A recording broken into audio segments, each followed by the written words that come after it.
Bugünkü dərsimiz Amerika Birləşmiş Ştatları Birinci Dünya müharibəsindən sonraki dövrlərə baxırıq.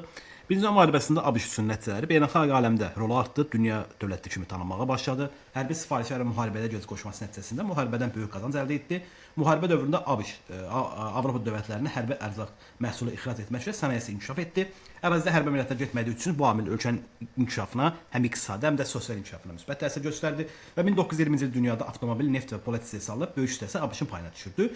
Bütün bunlar ölkə alisinin milli gəlirinin xeyli artmasına səbəb oldu və 20-ci əsrin ortalarına qədər üstünlük İngiltərədə qalmışdı. Lakin müharibədən sonra ABŞ-da siyasi narazılıqlar artdı. Woodrow Wilson Paris Sülh Konfransında ABŞ-ın üstünlüyünü təmin etməyə bacarmaması ona və partiyasına qarşı etirazları artırdı və Woodrow Wilson özünə və partiyasının nüfuzunu yüksəltmək üçün konstitusiya düzəlişi etməyə başladı. Bu düzəlişlər nələrdir? 19-cu düzəliş konstitusiyaya qadınlara seçki, yəni səs vermə hüququ verilməsi, kişilərlə bərabər hüquq verilməsi və bu ölkədə əhalinin böyük hissəsini təşkil edən protestantların kütləvi narazılığına səbəb olmuşdu və növbəti düzəlişə görə isə spiritçilərin istehsalı və istehlakı qadağan edildi. Yəni prezidentin veto qoymasına baxmayaraq bu qanun qəbul edildi. Bu isə belə deyək, qara bazarın genişlənməsinə və çirkli pulların işə düşməsinə səbəb oldu. 1920-ci ildə Harding prezident seçildi.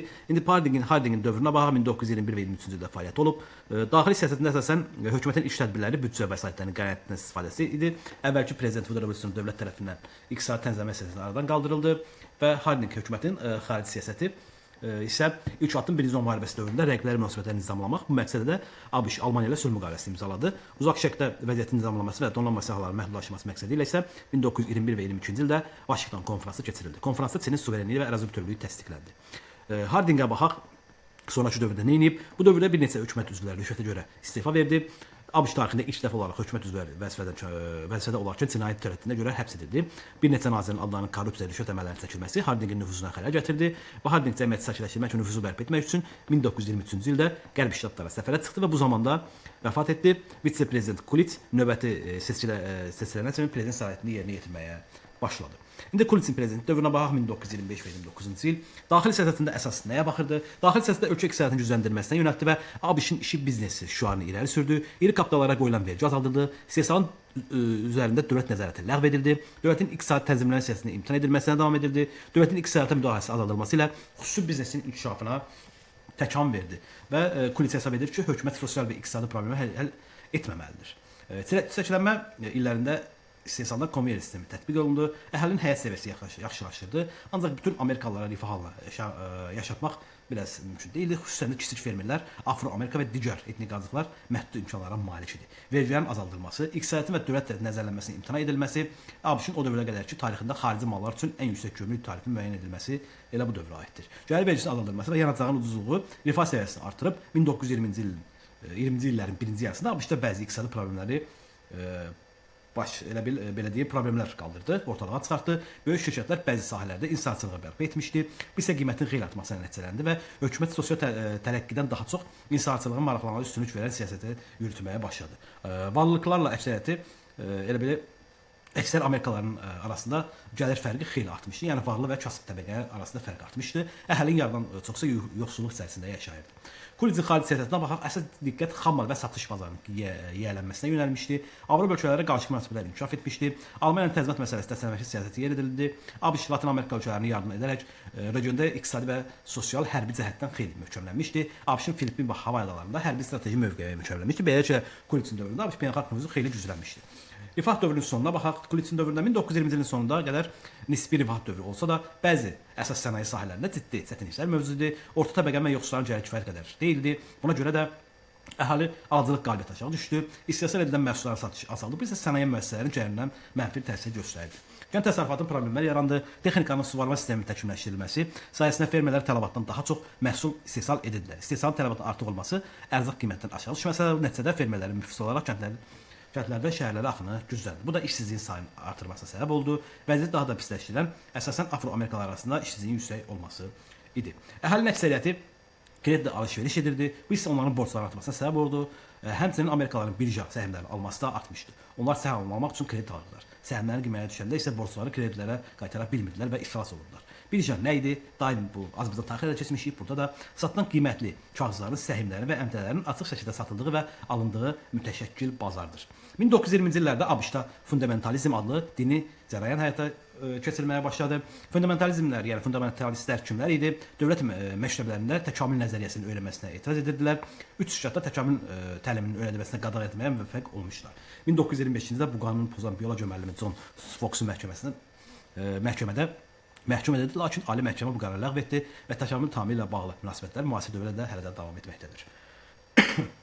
Hoover'in prezident dövrünə baxaq, 1929 və 1930-cu il Hoover iqtisadi siyasətin əsasını inzibati orqanların yeniləşməsində və ölkə iqtisadiyyatının inkişaf etməsinə təşkil edəcəyinə söz vermişdi və bunda görülür əsas səbəbləri. Hoover'in hökuməti daxili siyasətdə yoxsulları aradan qaldırmaq üçün planlar hazırladı, lakin 1929-da başlayan böyük böhran, yəni dünyanın iqtisadi böhranı bu plana həyata keçirməsinə mane oldu. İndi dünyanın iqtisadi böhran dövründəki Hoover'in gördüyü işlərə baxaq. İlk dəfə ABŞ-da başlamışdı. Bu iqtisadi böhran ölkə tarixində ən dərin iqtisadi böhran idi. Bütün dünyaya təsir etdiyi üçün böyük böhran adını almışdı. 1929 New York birjasında səhmlərin dəyəri düşdü. Milyonlarla Amerikalı bütün var dövlətini bir iqtisadi ərzində itirdi. Birjan çöküşü iqtisadi böhranın ilk mərhələsi idi və tezliklə minlərlə bank iflas oldu. Nəqd pulu olmayan insanlar ərzaq və məişət mallarını ala bilmirdilər. Böhranın sənaye və kənd təsərrüfatının bürünməsi işsizliyin artmasına səbəb oldu. Bir çox Avropa ölkələri Birinci Dünya müharibəsindən sonra yenidən qurmaq üçün ABŞ banklarından borc almışdı.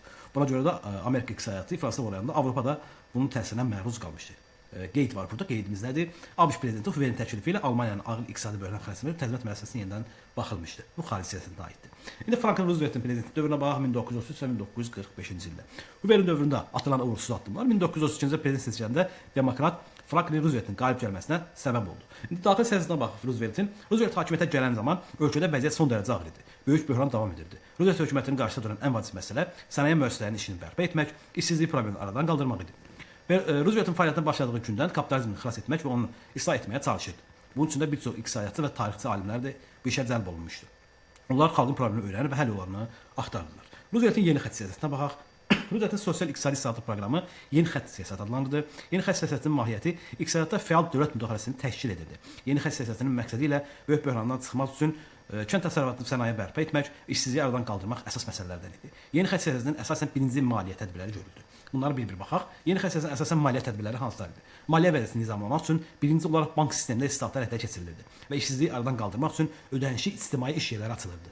İşsizlər ödənişli ictimai işlərə cəlb olunurdu. İkinci, yeni xətt siyasətinə əsasən kənd təsərrüfatı və sənayelərdə görülən tədbirlər. İstehsal və qiymətlər dövlət nəzarəti gücləndi. İstehsal və qiymətlərə xüsusi nəzarət komitəsi yaradılmışdı buna görə. Üçüncü, yeni xətt siyasətinə əsasən sosial sahədə həyata keçirilən tədbirlər var idi. Əhali sosial vəziyyətin yaxşılaşmasına çalışırdı. Az yaşlı uşaqlarla işləmək qadağan idi. Sosial təminat haqqında qanun qəbul edilmiş və bu qanuna görə də ABŞ tarixində ilk dəfə təqaüd və sosial müavinət sistemi 50-yə və ya yaşa görə pensiya yaradıldı. İşçilik üçün sığorta sistemi yaradıldı və onun əhatəsi genişləndirildi. Bu ABŞ 19-cu 20-ci əsrin ən mühüm qanun layihələrindən biri kimi qəbul edildi. Beləliklə ABŞ ola biləcək sosial inqilabın qarşısını alan islahatlar həyata keçirdi, lakin işsizlik problemini tam həll edə bilmədi. Yeni xətt islahatı gedişində Ali Məhkəmə hakimlərinin çoxu ona qarşı çıxdı və ölkə iqtisadiyyatına müdaxiləsi etməklə mərkəzi hökumətin həddindən artıq səlahiyyətin verilməsini nəzərdə tutan qanun konstitusiyası hesab edirdilər. Buna görə də məhkəmə nəzarəti səlahiyyətindən istifadə edərək bu qanun ləğv edildi və yeni xətt islahatının ləğv edilməsi yeni bir təhlükə yaratdı. Və Roosevelt'in konqresdən Ali Məhkəməyə yeni hakimi təyin etmə icazəsi verən qanunu xahiş etdi. Bununla da hökumətin rolunu artırmasına razı olan hakimlər təyin etməyə planlaşdırıldı. Lakin konqresin hətta onun partiyasından olan üzvləri də bu qanun layihəsini təqdir etdilər. Buna görə də ABŞ konstitusiyası müəyyən edilmiş nəzarətdə və tarazlıqda qəbul edilməlidir. Yəni hər kəsin buna fikri tam olmalıdır. 1937-ci ildə iqtisadi inkişafı bərpa edildiyi hesab edər. Roosevelt yeni xətt islahatını zəiflətmək qərarına gəldi və lakin tezliklə iqtisadi yenidən zəifləməsini görüb sənaye məhsulları istehsal azaldı. Yenidən sənayenin belə deyək, bu yeni xətt islahatının zəifləməsini görür və iqtisadiyyatda buna bu yeni xətt islahatının belə deyək, zəiflətmək qərarına gəldiyi üçün, iqtisadiyyatda da bunun mənfi təsirlərini gördüyü üçün, yəni bu mənfi təsirlər nələrdir? Sənaye məhsullarının istehsalı azaldı, işsizlik yenidən yarandı. Bu tənəzzül ABŞ İkinci Dünya müharibəsinə daxil olana qədər davam etdi. Yalnız müharibə nəticəsində hərbi sənaye üçün silah sifarişi artması işsizliyin azalmasına səbəb olmuşdu. Yəni yeni xətt siyasətindən imtina edilməsi ABŞ-ın iqtisadiyyatına böyük təsir göstərdiyi burada məlumdur. Franklin Roosevelt'in xarici siyasətinə baxaq, 1920 və 30-cu illərdə ABŞ tədricçilik siyasəti yeridirdi.